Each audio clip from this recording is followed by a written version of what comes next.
بسم اللہ الرحمن الرحیم۔ السلام علیکم۔ اسلام آباد ہائی کورٹ کے 5 ججز نے جو خط لکھا ہے اس نے حکومت اور چیف جسٹس آف پاکستان کو مشکل میں تو ڈالا ہے، لیکن ایک نکتے نے ان کو پریشان کر کے رکھ دیا ہے۔ اس کے باوجود اب حکومت کیا کرنے جا رہی ہے، کیا یہ ججز فتح یاب ہوں گے؟ اور دوسری طرف ایک نہیں بلکہ 3 ججز کی کہانی کیا ہے وہ بھی آپ کے سامنے رکھنی ہے۔ یورپی یونین کا وفد، آپ کو یہ خبر تو موجود ہے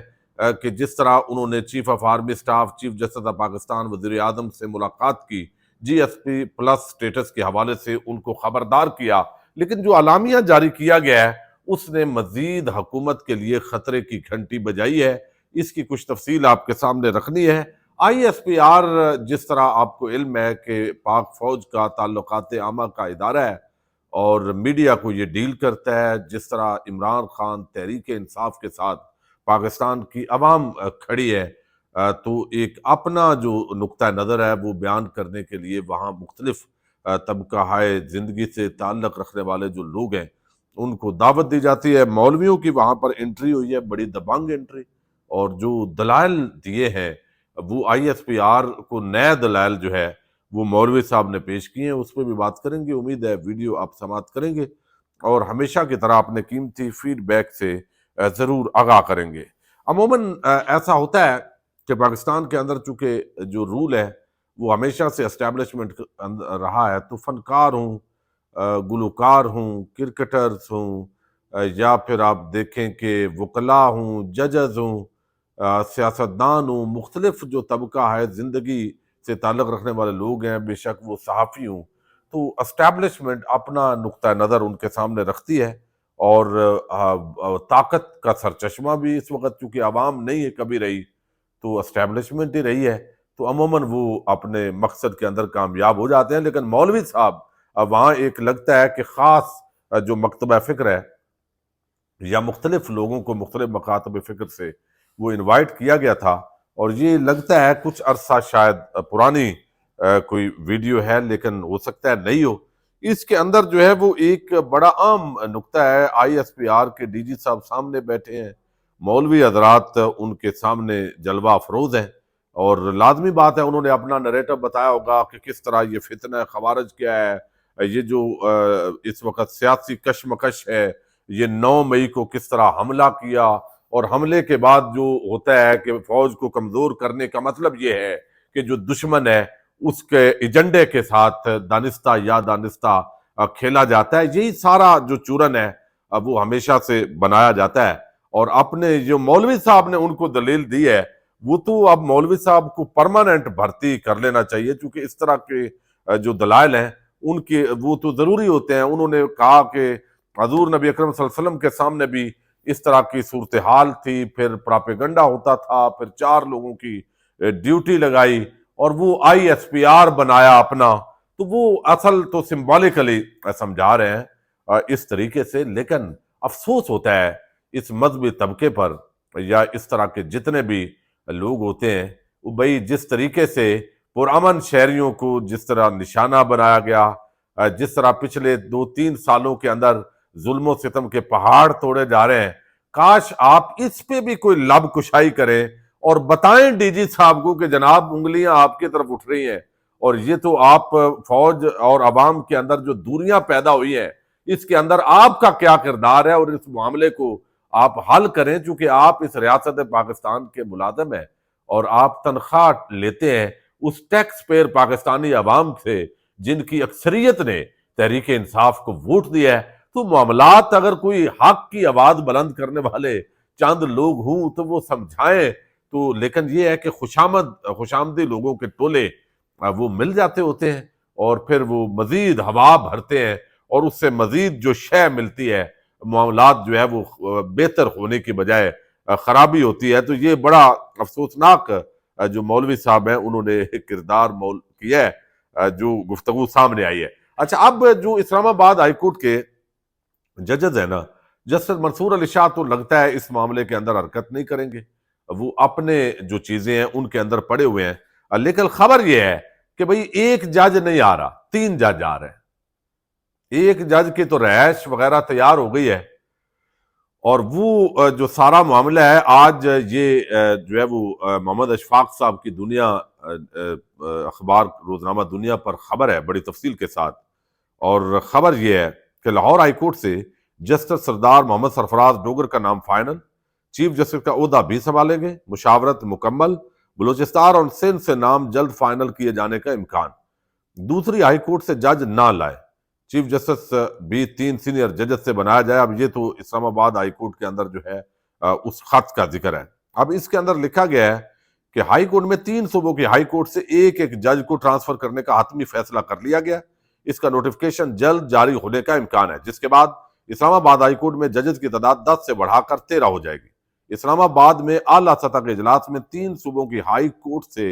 ایک ایک جج اسلام آباد ہائی کورٹ ٹرانسفر کرنے کا حتمی فیصلہ ہوا۔ اجلاس میں اعلیٰ عدالتی شخصیات اور وزراء نے شرکت کی۔ یہ اجلاس ہوا ہے۔ ججز کے ٹرانسفر کے حوالے سے لاہور ہائی کورٹ کے چیف جسٹس عالیہ نیلم سے مشاورت کا عمل کر لیا گیا ہے، جبکہ سندھ ہائی کورٹ اور بلوچستان ہائی کورٹ سے ایک ایک جج کو ٹرانسفر کرنے کے لیے خط و کتابت حتمی مرحلے میں داخل ہو چکی ہے۔ لاہور ہائی کورٹ سے سرفراز ڈوگر، جس کا آگے ذکر ہو چکا ہے، عامر فاروق جو ہے وہ سپریم کورٹ آف پاکستان کا جج بنیں گے، تو سرفراز ڈوگر اس کے بعد اسلام آباد ہائی کورٹ کے چیف جسٹس بنیں گے۔ یہ اب پلان ہے، لیکن جو ایک نقطہ ہے وہ بڑا عام ہے، جس کی طرف جو ہے وہ اشارہ کیا گیا ہے، چونکہ جو مولانا فضل الرحمان کے ساتھ مسودہ شیئر کیا گیا تھا اس کے اندر یہ نقطہ تھا، لیکن جو ترمیم ہوئی ہے 26ویں آئینی ترمیم، اس سے یہ غائب تھا۔ اس بنیاد پر جو اٹھایا سوال وہ بڑا جینون لگتا ہے، لیکن آگے اب فیصلے بھی آئینی بینچ نے کرنے اور سارا کچھ سسٹم بظاہر جو ہے وہ کنٹرول کے اندر ہے۔ اچھا، اس میں یہ ہے کہ 26ویں آئینی ترمیم کے وقت 15 ستمبر 2024 کو جو مسودہ حکومت نے جمعیت علماء اسلام کے ساتھ شیئر کیا تھا، اس میں آئین کے آرٹیکل 200 میں بھی کچھ ترمیم تجویز کی گئی تھی۔ یہ وہی آرٹیکل ہے جس کے تحت دوسری ہائی کورٹ سے جج اب اسلام آباد ہائی کورٹ لانے کی کوشش ہو رہی ہے۔ اس آرٹیکل میں ایک شک 1A ڈالی گئی، جس میں لکھا گیا ہے کہ جس جج کی ایک ہائی کورٹ سے دوسری ہائی کورٹ ٹرانسفر ہوگی، اس کی سینیارٹی اس کی پہلی ہائی کورٹ میں تعیناتی سے شمار ہوگی۔ اب سوال یہ ہے کہ آرٹیکل 200 کی ترمیم تو 26ویں آئینی ترمیم میں نہیں ہوئی، اور اگر آئین سینیارٹی کے حوالے سے کلیئر تھا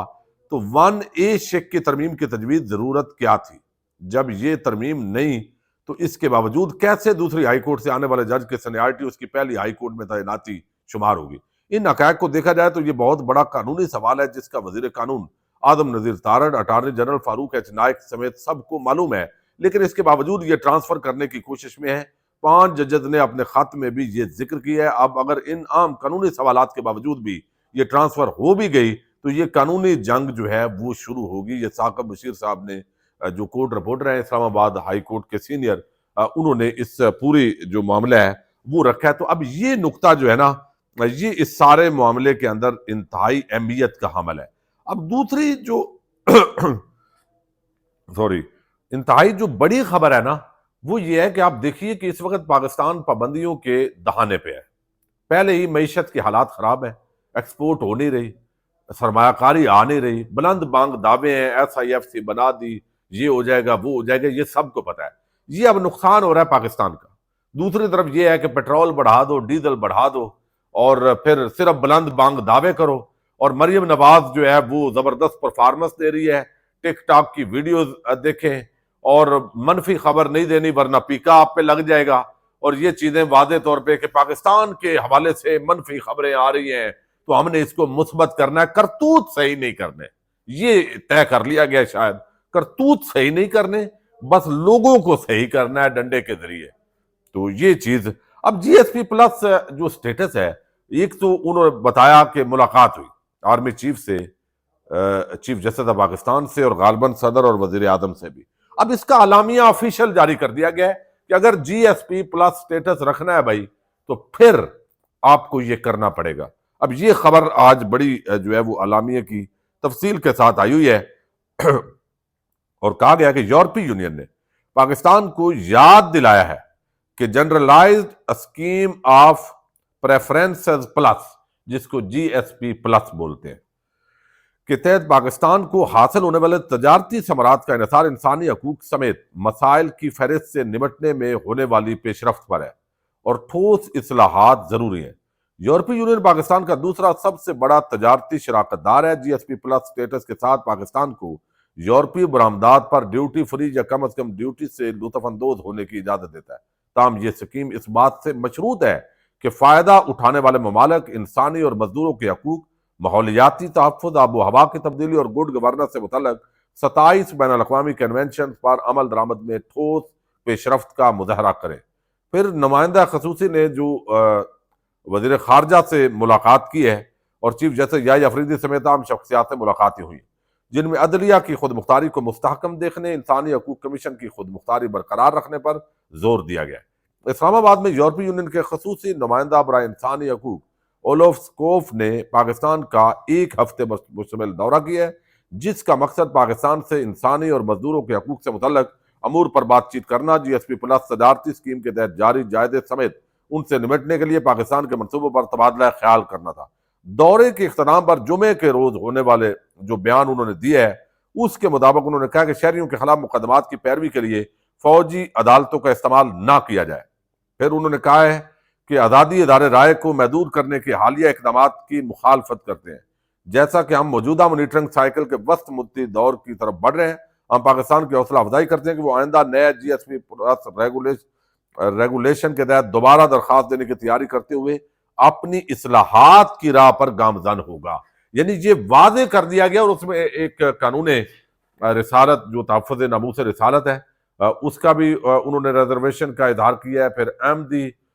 جو احمدی تو نہیں، ان کو ہم قادیانی بولتے ہیں، قادیانیوں اور باقی جو اقلیتیں ہیں ان کے حقوق کے حوالے سے بھی جو ہے وہ آگاہ کیا گیا ہے۔ تو یہ ساری چیزیں ہونے کے باوجود بھی آپ دیکھیے پیکا ایکٹ بھی آ گیا ہے، زبان بندیاں بھی ہو رہی ہیں کہ آپ نے کرتوت ان کے صحیح نہیں بتانے، بس وہ فیک نیوز ہوگی جب آپ بتائیں گے کہ یہ اداکاری اور فنکاری کر رہے ہیں۔ اب پاکستان کے اندر جو بھی ہو جائے آپ نے رپورٹنگ مثبت کرنی ہے۔ کمال ہو گیا ویسے،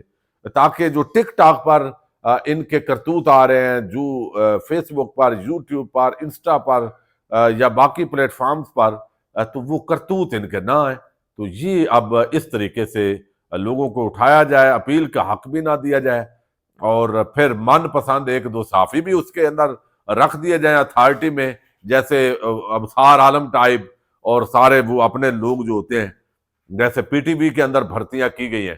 تو یہ بڑا افسوسناک پہلو ہے۔ ایک طرف ملکی مسائل ہیں، بجائے اس کے کہ بھارت اور باقی خطے کے ممالک کہاں پہنچ گئے ہیں، ان کے مقابلے کے لیے پاکستان کوئی آگے اسٹریٹجی تیار کرے، اپنی معیشت بہتر کرے۔ بس ایک جماعت کو اور اس سے متعلقہ جو لوگ ہیں، پاکستان کی عوام کی جو آزادی جمہوریت اور آزادی اظہار رائے ہے، بس اس کو کچلنے کے لیے یہ افسوسناک اقدامات جو ہے وہ ہو رہے ہیں۔ پاکستان زندہ باد۔